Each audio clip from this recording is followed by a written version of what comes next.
Pemirsa, ratusan umat Hindu dari berbagai wilayah se-Jabodetabek turut hadir mengikuti yoga bersama menyambut Pujawali ke-21 Parahyangan Agung Jagat Karta Gunung Salak, Bogor, Jawa Barat. Sekretaris Panitia Pujawali Gede Wibawa mengatakan yoga dikenal sebagai olahraga dari zaman kuno yang dilakukan dengan menyatukan pikiran tubuh manusia dimulai dari daya konsentrasi, mengendalikan pikiran, perkataan, dan tingkah laku untuk menjaga kesehatan jasmani dan rohani.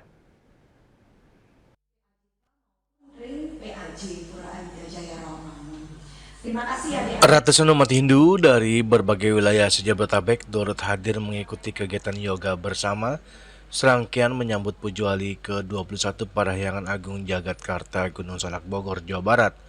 Sekretaris Panitia Pujawali Gede Wibawa mengatakan yoga dikenal sebagai olahraga kuno yang dilakukan dengan menyatukan pikiran tubuh manusia yang dimulai dari daya konsentrasi, mengendalikan pikiran, perkataan, dan tingkah laku.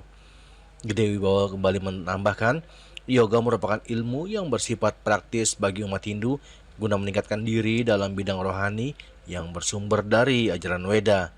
Bagi orang yang melakukan yoga akan dapat menjaga kesehatan jasmani dan rohani. Manfaatnya luar biasa dihadiri oleh beberapa Banjar Sukaduka Hindu Dharma di Sejabodetabek. Ya, itu luar biasa. Efeknya juga luar biasa. Saya punya kesempatan juga ikut luar biasa. Harapannya Pak Gede dengan kegiatan yoga bersama? Harapannya seperti yang disampaikan tadi bahwa ini adalah Jagat Karta Yoga yang pertama. Nanti setiap tahun, setiap Pujawali kita akan melakukan Jagat Karta Yoga ini, sehingga nanti semua umat makin sehat jasmani dan rohani. Cerah, Astung Kare, ide Panembahan sudah memberikan pagi yang cerah. Yoga sendiri termasuk ke dalam olahraga tubuh dan pikiran yang mengandalkan kelenturan tubuh, keseimbangan fokus hingga teknik pernafasan. Tak heran apabila yoga dapat memberikan sejumlah kebaikan bagi kesehatan secara menyeluruh.